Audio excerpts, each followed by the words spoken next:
And this is episode 3, my gay point of view.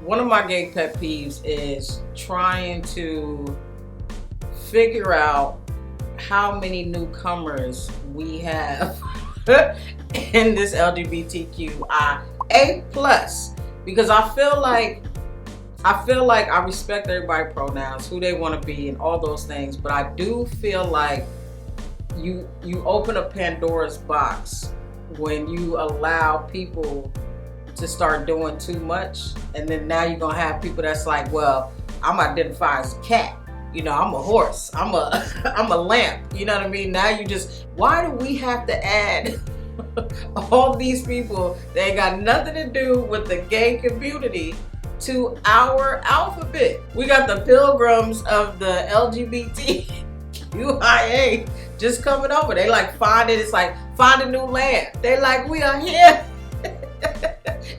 and we are putting our stamp on this alphabet as well. So I'll tell you this, for me, growing up in the 80s was very different. You know, there was a lot of hiding we had to do. There was a lot of things that, you know, people fought for, and I'm so happy that I'm here to be able to be out and be proud and have such a strong community.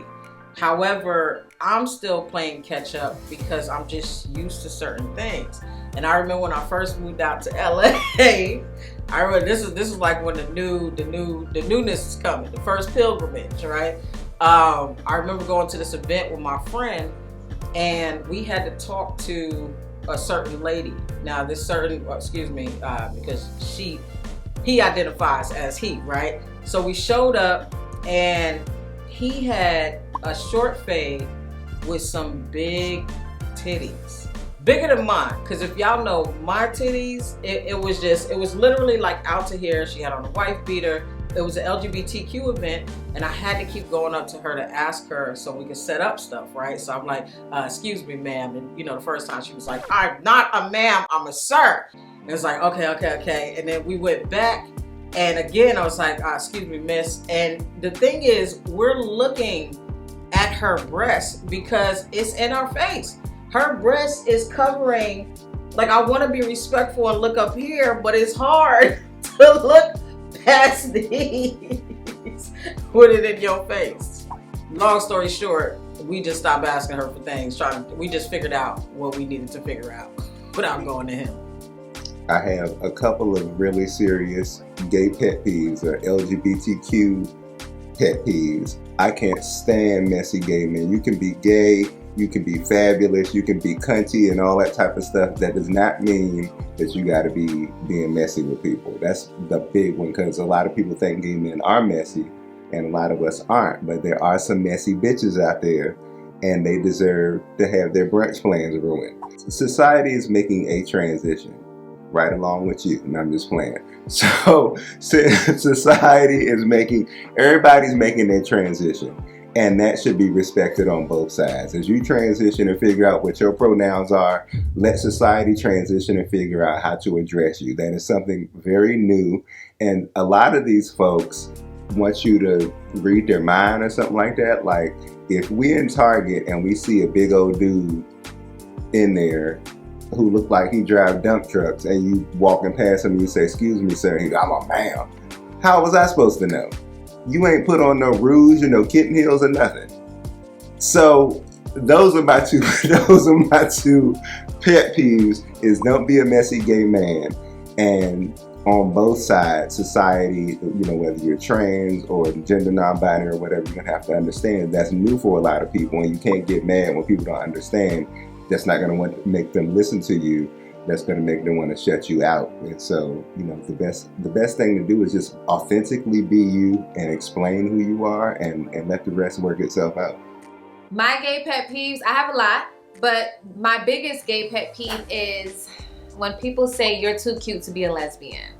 That's one.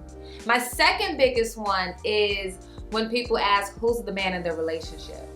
Now, the proper term is not going to be man, because if I was with a man, I would be straight, right? So who's the masculine one? And if you look at me and whoever I'm dating, you can tell, because I don't date other feminine women. So it's just like a dick question from dicks usually. You know, I do have a lot of pet peeves. I'm very particular. If you drool, we're not sleeping together. I don't need to worry that I'm gonna wake up drowned in the ocean and in need of a life raft. I was dating somebody who didn't Q-tip his ears. So if you literally look like inside your ear is Boise, Idaho, with the homegrown potatoes, you're not sleeping in my bed. I work very hard to afford satin sheets, and I'm not waking up with unidentified objects. If you don't clip your fingernails, you know, I've seen a lot of Lifetime movies. I've seen Edward Scissorhands. I do not need to be punctured in any way. I don't need to get more Neosporin or a first aid kit. So please just be very cleansely. And you know what's also a pet peeve? A lot of these men, you're not as hot as you think. Okay, some of you come out here, oh, I'm sexy. No, you're not. Okay? So, and it's always people that are the most judgmental. Oh, you know, I could never be with somebody who's ugly. You have acne, so I don't think you have all the answers yourself before you cast judgment on me. I could literally go on for about 17 hours. I have a lot, you know what I also can't, and I'm not being, everybody's beautiful, of course. It's a wonderful world, everybody's incredible. If you have a voice and you sound like Chuck E. Cheese, don't call me, okay? I'm sorry, I'm very attracted to sexy voices, like a, yeah, what's up, how are you doing? If you call me like, hey, how are you? Goodbye. With like a squeaky toy, I'll give you to my Yorkshire Terrier. If we go on a first date, I barely could deal with my own family. I don't need to hear about yours until maybe we're getting married. I don't need to hear about your cousin Tina and she's in rehab for doing meth. I have my own problems to deal with. I'm not saying your family's not important. I'm just saying I'm at overload.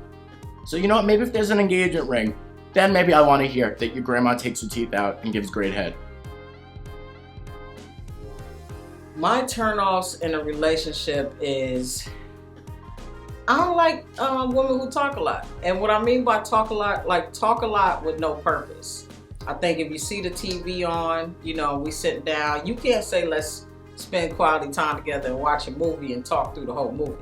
You know what I mean? And sometimes like I'm an entertainer, right? So I'm out on the road. I have to embrace everyone's energy because I'm trying to keep the supporters. I'm trying to, you know, have a good time, and then I'm doing my work, and it's very, very draining. So to come back home and that person feels like if you don't talk to them, they're not worthy, I'm like, so on the first date, if you talk longer than 2 minutes at a time, like I feel like there's clockers on it, like AA meetings. You know what I mean? That's how you gotta do dates, because the AA group will be like, I know we all need to release this and talk about our sobriety, but you got 3 minutes on the clock. That's what I should have did on my dates. And also, I'm still trying to figure out what quality time actually means, because I'll be out with my girl all day, and we get back in the house and I can't jump on the phone with my friends because that's our time to have quality time. But I'm like, we just got in the house together after being out since 8 o'clock in the morning. That's not the quality time. I was there supporting you. Look, man, miss me with that. Tell me, ladies, what is quality time to you? Because I'm trying to figure it out. My turnoffs in a relationship are talking to other bitches. No, I'm just playing. my turnoffs in a relationship: lack of respect, lack of communication, lack of initiative, not willing to work through things. If we in this, we in this. And somebody who's flighty or who only wants to be there when things are good, I did that shit in my 20s. I'm done with that. My turnoffs in a relationship are like laziness when it comes to pleasing me, because I'm a people pleaser. So I know that everyone's not built that way, but I just feel like it needs to be some reciprocation. Like, other than that, I'm good. I can kind of take care of me. But my biggest turnoff, and cleanliness. Like, don't be no stank bitch. If you're a stank bitch, we can't rock. You know what I'm saying? It's not gonna work for me. In no way, shape, or form. You gotta keep the body odor under control. How do I feel about gender roles? Listen, I pride myself on being the masculine one at least a strong 2 weeks out of the month. You know what I mean? So I do like a lady who doesn't mind cooking and cleaning and stuff like that. Not to say that that's all they have to do. and those things, but I'm very much into those traditional roles. I like to take care of my girl. If I could just have her stay in the crib while I go out and make the bread, I wouldn't mind that at all. Now, after those strong 2 weeks, you know, I might want to switch roles, but I'm also a lazy lady. I'm a horrible wife when it comes to having to be the feminine one. I want to cook. You probably get a chicken pot pie or something from Trader Joe's. I am very open-minded about gender roles. I'm traditional in a lot of ways, but at the same time, in a gay relationship, those are two men, and you always got to have a yin and a yang. And I think that gay men need to understand that our relationships are not like heterosexual relationships. You got two men, and so you got to figure out who's stronger where and how, and let them work that out. You know, you are not a man and a woman. You know, you may have that yin and yang energy, but these are two men. And I think because we aren't educated on sexuality and the way our relationship dynamics work, we go in and expect, you know, a heterosexual dynamic, and that ain't gonna happen. I don't want nothing straight people got.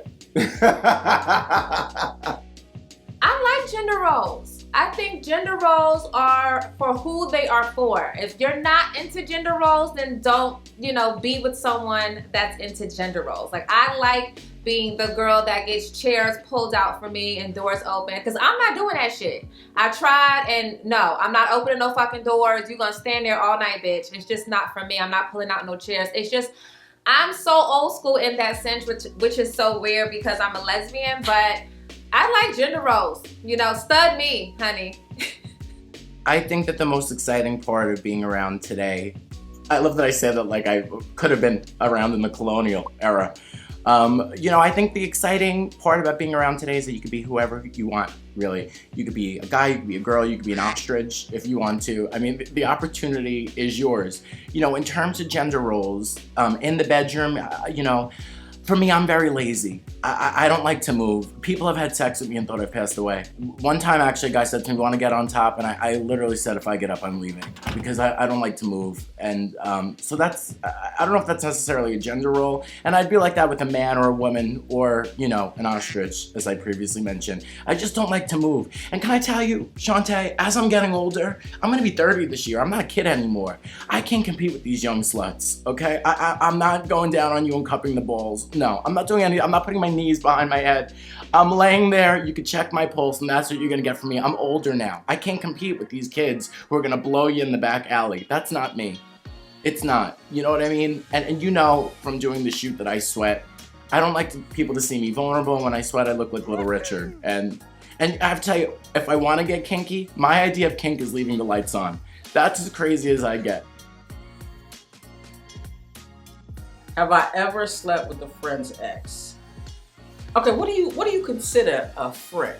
Okay, because a friend is somebody who, you know, I speak to on a regular, right? I talk to more than once, and we don't just hit up the club. And I'm only saying that because no, I'm not that shady person, but I do remember trying to befriend somebody, you know, and you know, the two was in a relationship. The lady was beautiful, okay? I didn't go straight in. I tried to hang out with the stud. Stud didn't want to give me no love, you know, but guess who did? Guess who did? That chick still hates me to this day. To this day because of that. But I'm going to tell you this. You better start thanking me. Because if it wasn't for me, you wouldn't have learned how to dance. You wouldn't have that great body. And you wouldn't be stripping. Okay? If it wasn't for me, I helped you get more vagina. So let it go. Let it go. Have I ever slept with a friend's ex or wanted to date somebody that I thought we hurt? Hell no.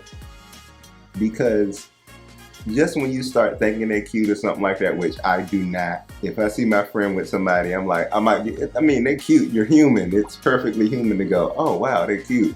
But I always look for something so I can stop thinking they're cute. So I'd be like, can I come hang out with y'all? Can I go to dinner with y'all? I'm going to look at them. I'm going to look at the way they eat. or the way they talk or the way they walk. I'm gonna find something that I don't like so I can not think they're cute no more, because that's a no-no. I have never slept with a friend's ex, and I will fuck a bitch up if she slept. I've had someone sleep with my ex. I had someone that's actually in a long-term relationship with an ex, and we were really good friends. And if I see her in the street, I don't know how I'm gonna react. I don't know if I'm like healed in that part where, you know, it's just the principle of it all. I would never, ever fuck a friend's ex. You are nasty to me. You're like family, and I'm not gonna fuck my cousin. So, ew, why? Ew. How do I deal with homophobia? Listen, everybody trying to understand certain things, right? And I do believe that, I do think that sometimes the more angry you are about something, the more you actually probably love it. And I mean that because especially in the gay community, the black community, it's really hard to speak about that. You know, we surround ourselves with church and those things. So it's always that like, you're not supposed to be this, and this is what it's doing, emasculating, this blah, blah, blah. And I get all of that. But I truly feel like you lead with love, and whatever's supposed to happen is going to happen to me. That's why it's Judgment Day for me, right? That God ain't going to have me and y'all in the back talking about, I was a witness, I told her to stop. Everybody got their own thing. And let me just say this. It's only a few of y'all that's going to be able to be with God. Everyone else is going to be the meekable ones on earth. Why you keep trying to give me your spot? Why you keep trying to want me to win so I could possibly take off your spot? Because you got too much anger. All I need to do is let go of this gayness, and then I'm good with God because I run my life just great everywhere else. And it's not like it's just black people, right? Because there are white people out there, which the craziest thing is I've met gay racist people. So it's a very awkward thing, which is why you got the all Black Lives Matter type marches and stuff like that. Because even sometimes within our own community, we're still battling. Oh, how do I deal with homophobia? I respect people's opinions. I don't expect for everybody to accept the way that I love or the way I show up in the world. The best way to deal with anybody's differences with you is to respect their differences and continue to be yourself, and they'll come around. That method for me has never failed. I think if you respect other people, they respect you. How do I feel about homophobia? I don't want to say a sickness, but because I think that's giving it too much leeway. I think it's a taught and learned behavior. I don't think it's an actual real thing because you're not scared of homosexuals. So the term homophobia in itself is just a weird term altogether. So when I don't really deal with people that can't, I don't have time to school nobody. I don't have time to make you like me and make you love me and make you enjoy me as a person because, come on, this is fun. Like, if you don't have a gay friend, you're not winning out here. We tell you the truth. We have great fashion sense, no filter because we've been through it all. So I don't deal well with homophobia. Like, I just don't, that's not in here for me, not in my hemisphere. In my experience, the people that are homophobic and hate gay people are usually at a glory hole on Route 9.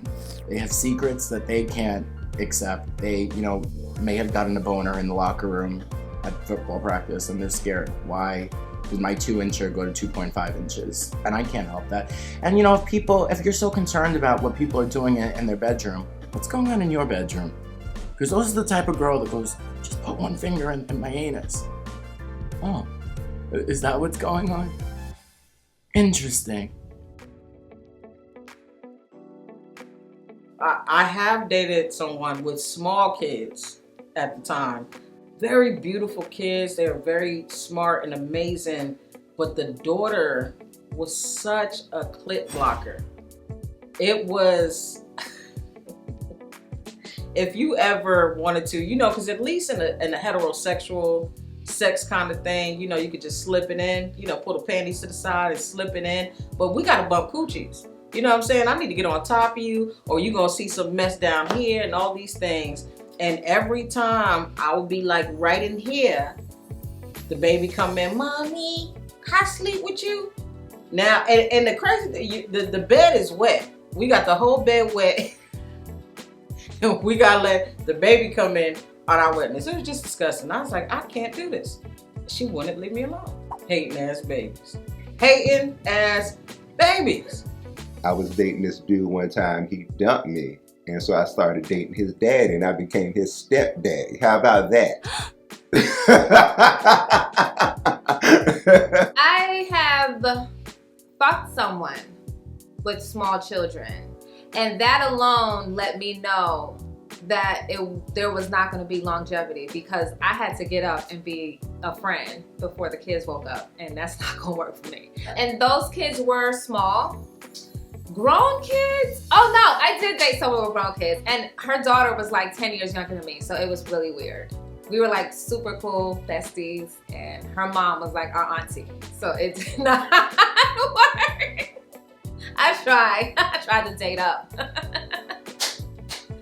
I haven't dated somebody with smaller grown children, but I would love to, because I'm very maternal, and I think I would like the children more than I always, I've always felt a connection to Mary Poppins in some way. Yeah, I think that she was high flying in an umbrella, and I feel like I think I'd be like a Medea to the family, just like their big boned crazy neighbor. But I would love to date somebody with kids, just because I don't want to gain any pregnancy weight.